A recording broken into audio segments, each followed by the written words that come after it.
지리산에서 당신이 보였다.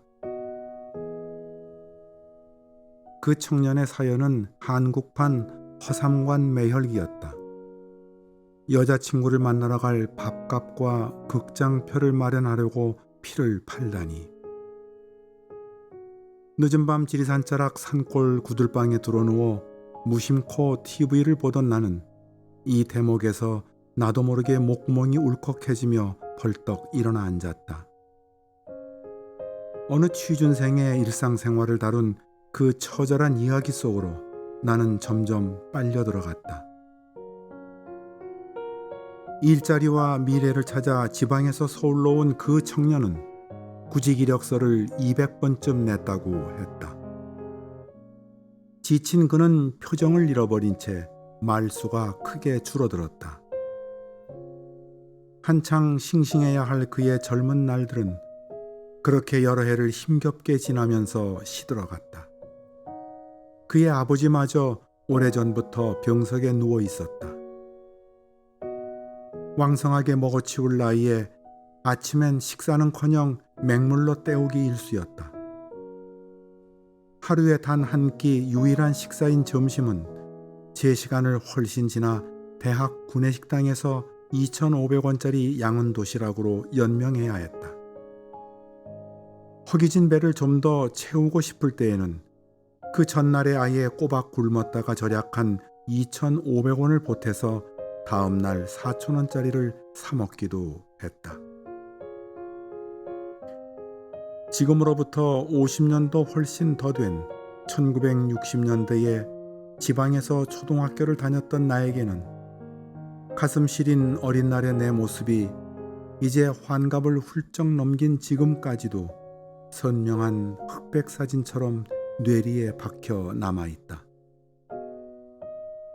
학교에서 돌아와 보니 집엔 아무도 없었다. 배가 무척 고팠던 나는 어두컴컴한 부엌을 뒤적거렸다. 밥도둑질을 피하려고 어머니가 천장에 매달아 놓은 헝겊을 덮어 씌운 밥 소쿠리가 보였다. 나는 부뚜막에 올라가 조심조심 까치발로 소쿠리를 잡아 갈고리를 풀어내렸다. 어슴푸레한 찬장에서 찾아낸 된장과 풋고추를 반찬 삼아 부뚜막에 쪼그려 앉은 채 꽁보리밥으로 허겁지겁 배를 채웠다. 그때 알 수 없는 어떤 서러움 같은 느낌이 어린 꼬마였던 나의 가슴에 찡하게 전류처럼 흐르며 지나갔다. 1976년 군 복무를 마치고 제대한 나는 복학에 필요한 등록금을 마련하기 위해 이전처럼 숙식 해결이 가능한 아르바이트를 서둘러 찾아야 했다. 나의 입대 전에 서울 미아리곡에 넘어 변두리의 산꼭대기 달동네에서 월세로 살았던 가족들은 제대 후에는 서울에서 사는 것조차 버거웠던 탓에 의정부 어느 미군 부대 사격장 근처 오두막으로 이사해 있었다. 사실상 폐가나 다름없었던 그 집을 보는 순간 극도의 막막함이 짙은 안개처럼 가슴을 가득 메웠다. 눈앞에 맞닥뜨린 현실은 이전보다 더욱 암울했다. 그 당시 부모님은 지방을 돌아다니며 옷보따리 행상을 하셨다. 부모님의 짐을 덜어드리려고 소녀 가장처럼 동생들을 돌보았던 큰 누님은 20을 간 넘긴 꽃다운 나이에 병으로 먼저 세상을 떠났다. 남은 우리들은 6남매였다. 부모님은 자식들을 굶기지 않으려고 모진 애를 쓰셨다. 자식들인 우리는 각자 눈치껏 재주껏 생활해야 했다. 이런 형편에 교통비와 밥값과 용돈을 달라고 부모님에게 손을 내밀기에는 입이 떨어지지 않았다. 제대 후 며칠 동안 나는 혼자 끙끙 고민했다. 어떻게 해서든지 당분간 부지런히 서울로 드나들어야 무슨 수가 나타날 것이었다. 그러다가 번쩍 국리가 떠올랐다. 그런데 그것은 국리라기보다는 차라리 막무가내에 가까운 생각이었다. 다름 아니라 내가 다녔던 그 대학까지 의정부에서 일단 걸어서 나가고 보자는 것이었다. 내 젊은 날의 막다른 골목에서 나를 탈출시킨 것은 가난과 상관없이 멀쩡한 나의 두 다리였다. 마땅한 아르바이트를 얻을 때까지 용돈이 필요하지 않느냐는 부모님의 걱정스런 질문에 나는 잠옷 씩씩한 티를 내면서 군에 있을 때 조금 모아둔 돈이 있다고 거짓으로 둘러댔다. 나는 첫 차를 타야 한다며 동트기 전 이른 새벽마다 집을 나섰다. 의정부 외곽에서 서울 안암동을 향해 캄캄한 새벽길을 젊은 사내가 걸어가는 과정은 길이 먼 것은 둘째라 치고 험악한 군사정권 시절이었던 당시 호락호락한 일이 아니었다. 나는 여러 군데의 검문소를 통과해야 했다.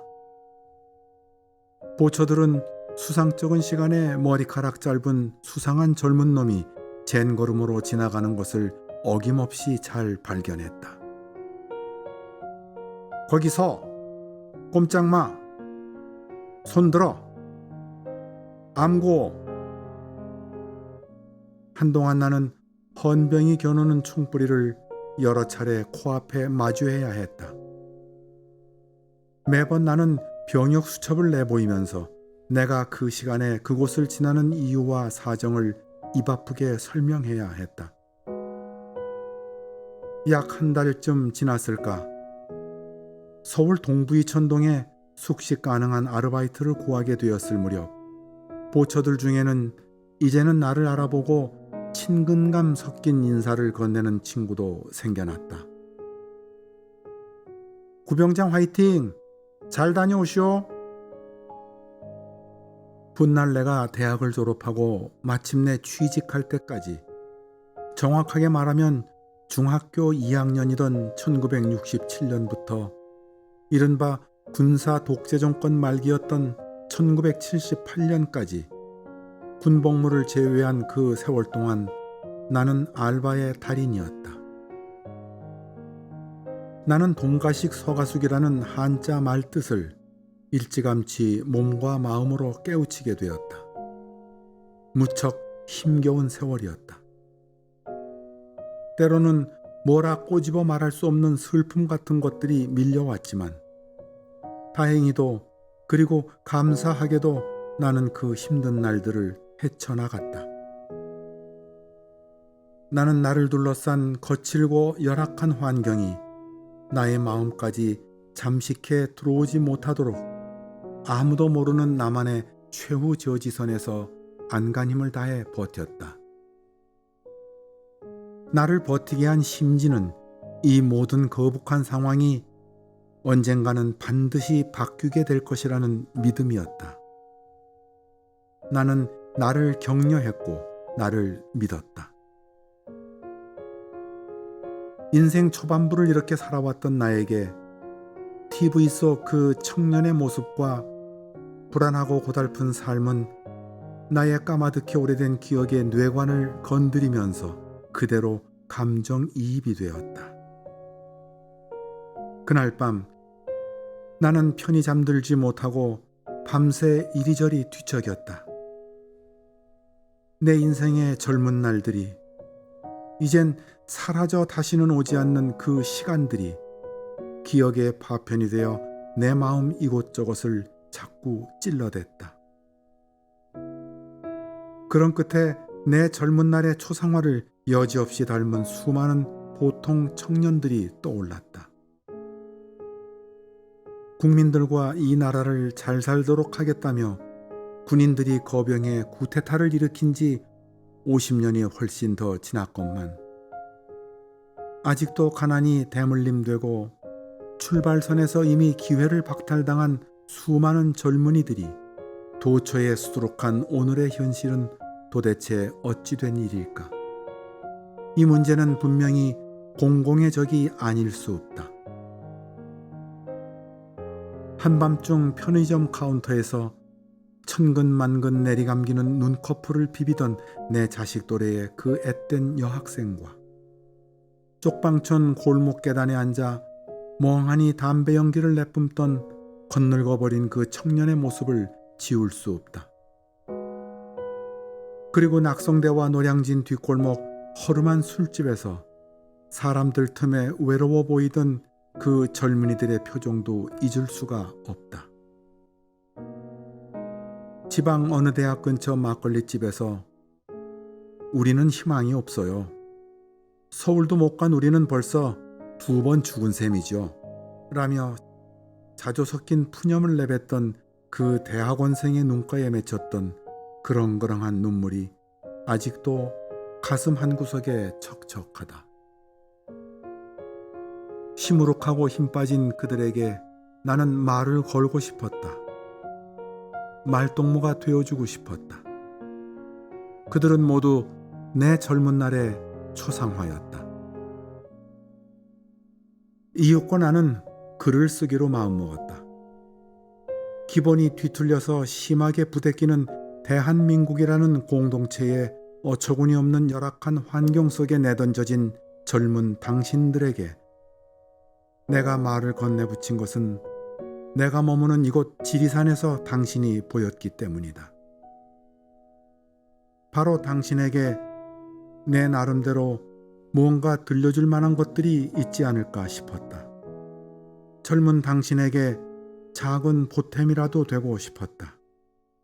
진심이다. 나는 이름을 대면 당신이 알만한 어느 방송사에서 33년간 치열하게 일했던 방송인이다. 당신이 지금 갖고 있는 스마트폰 검색창에 내 이름을 치면 나에 대해 어느 정도 파악할 수 있을 것이다. 내가 이렇게 말하는 이유에 대해서는 당신이 잘못 들어서지 않도록 설명이 필요할 듯해서이다. 이 책 속의 글들과 앞으로 내가 당신에게 들려줄 이야기들은 무용담이나 성공담 같은 것이 전혀 아니다. 나는 규모가 큰 미디어 그룹 조직 속에서 CEO 자리에까지 올랐다. 뒷날엔 그룹 전체의 CEO 최종 후보에도 몇 차례 올랐던 적이 있다. 우스갯소리로 말하자면 나는 개천에서 난 용이었다. 그러나 나의 이야기는 그런 것들과는 전혀 동떨어져 있다. 그렇다. 나는 개천에서도 용이 나는 그런 시대를 살았다. 그러나 나는 알고 있다.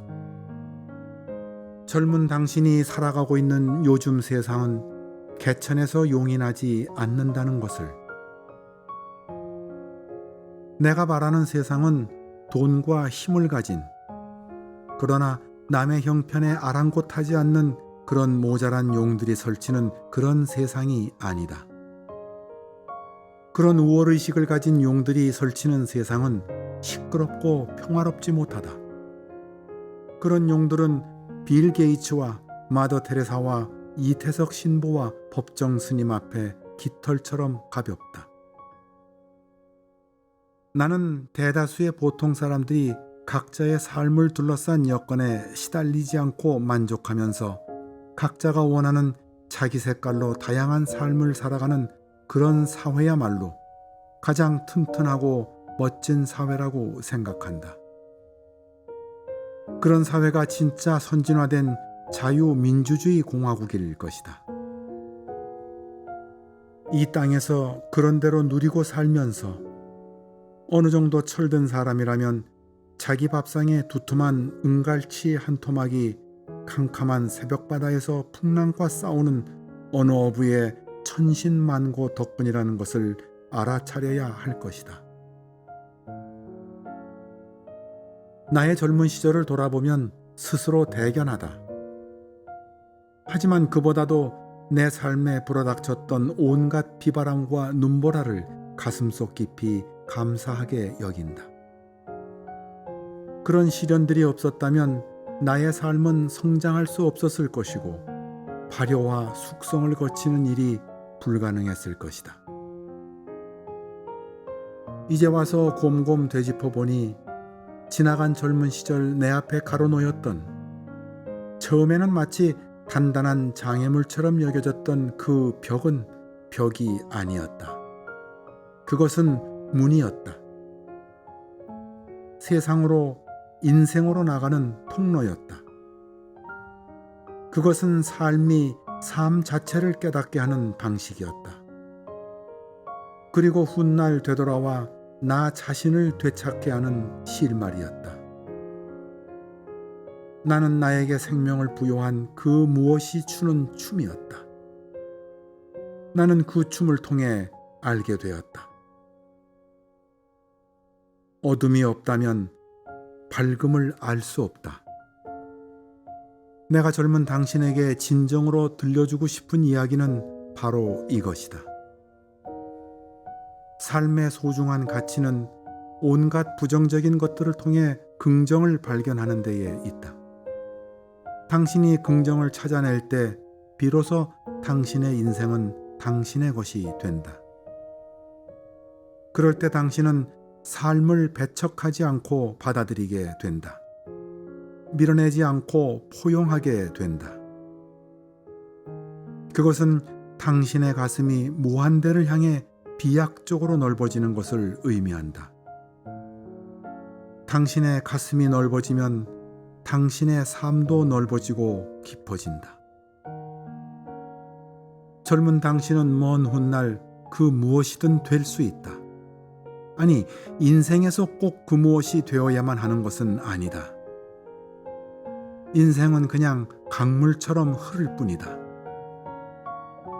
삶은 다른 사람에게 보여주기 위해 사는 게 아니다. 당신은 과시하거나 멸시받으려고 태어난 게 아니다. 지리산 깊은 골짜기에 피어난 한떨기 이름 모를 야생화는 누가 보든 안 보든 상관없이 저 혼자 비바람, 눈보라를 견디며 피어난 것이다.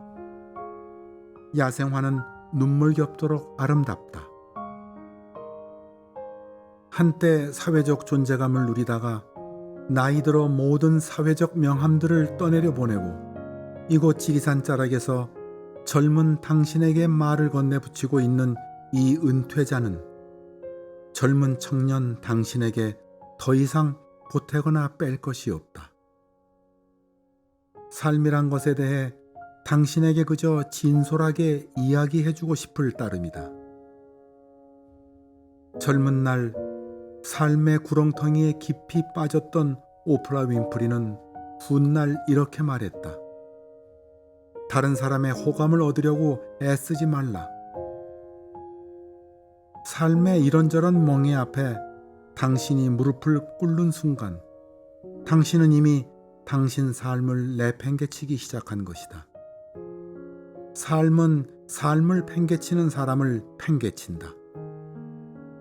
삶은 삶을 보듬는 사람을 보듬는다. 바로 이것이 삶의 공평한 이치다.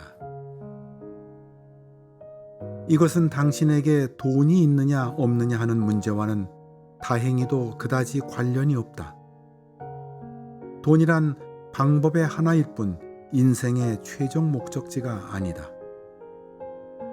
젊은 당신은 착시 현상에서 빨리 벗어날수록 유익하다.